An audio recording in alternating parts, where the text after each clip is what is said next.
Culture, a Canadian experience in Dutch society. Have you ever been somewhere far away from home and felt like everyone around you could tell you were an outsider with just one look at you?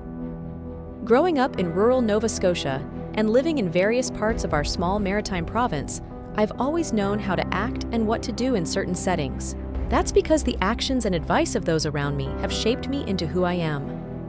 My parents, grandparents, aunts, uncles, cousins, brother, and teachers have handed down the social norms and values of our society. What does social etiquette mean to you? Depending on where you're from, the expected social etiquette or niceties can vary. This is something I learned the hard way when I first arrived in the Netherlands.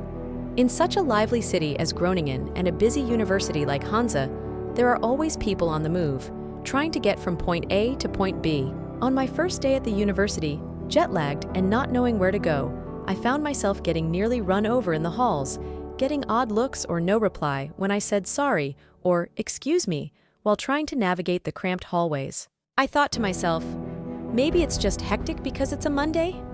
Or that my tired brain was just overthinking things.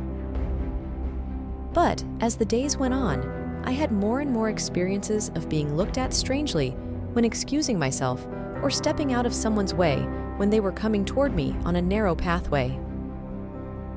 I kept thinking to myself, this can't be a coincidence, and started to question myself with things like, how should I act in these situations? What should I do?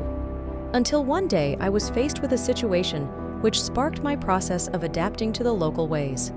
I was walking down a hallway where two men were having an enthusiastic conversation, albeit blocking the entire hallway, one on either side. As I got nearer and knew they could see me coming, they simply continued their conversation, not moving to the side so I could pass by without interrupting their conversation. All the while, my brain was stuck on the "what do I do?" question. Tired of feeling like a weirdo for constantly excusing myself and apologizing as if I were still back home, I decided to do exactly what the Dutch do. I walked straight through their excited conversation. And guess what? They didn't even skip a beat.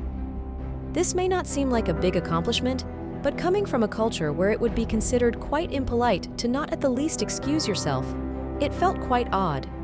It went against my set of societal rules and norms. But that's what this whole experience has been all about. When we reflect on our own culture and norms and compare them to those of the people in a new place, we realize there is no right or wrong, or rude or polite. It's just a difference in societal rules from one culture to another. Learning from our environment and the people around us has helped me adjust to the way of life in this amazingly contrasting place that I've grown to love so much. Lesson learned: when in the Netherlands, simply do it like the Dutch. Thank you to everyone here who made this trip such an unforgettable experience, and thanks for listening.